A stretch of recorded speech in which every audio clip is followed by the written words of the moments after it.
রমাদানের প্রস্তুতি তুমি এখন থেকে নাও। আমার ভাইদেরকে বলবো, বিবি বাচ্চাদের শপিং এই মাসে শেষ করে ফেলবেন। রোজা রেখে যেন আপনার বিবি মার্কেটে মার্কেটে না ঘুরে।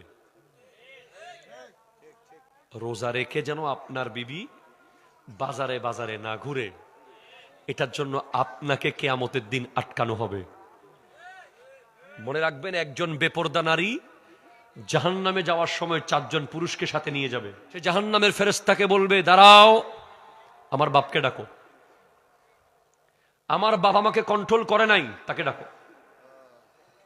বাবাকে ধরা হবে। এরপরে বলা হবে, দাঁড়াও, আমার ভাইকে ডাকো।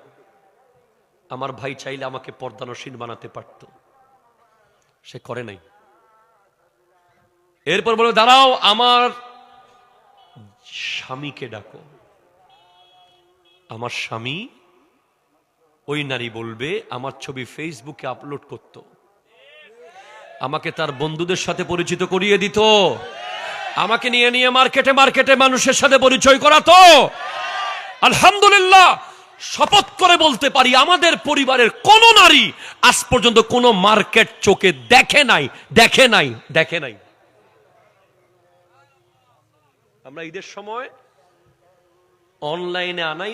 আগে অনলাইন তো আগে ছিল না, আগে নিজেরা আমরা পুরুষরা গিয়ে কয়েকটা ডিজাইনের কাপড় নিয়ে আসতাম, পছন্দ করে একটা বা দুইটা রাখতো, বাকি ফেরত দিতাম।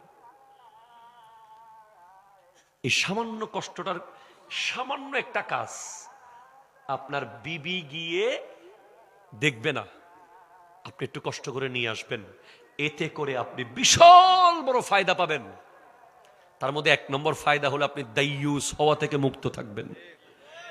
2 নম্বর ফায়দা হলো আপনার প্রজন্ম আল্লাহর নেককার বান্দা জন্মগ্রহণ করবে।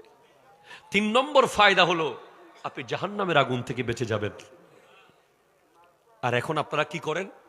যাও, তোমরা দেখে চয়েস করে নিয়ে আসো।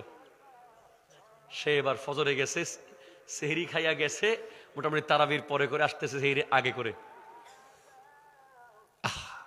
কত পর পুরুষের সাথে ধাক্কা, কত পর পুরুষের সাথে কথা, কত পর পুরুষের আওয়াজ, কত পর পুরুষের সাথে কত রকমের কিছু যে মার্কেটে হয়।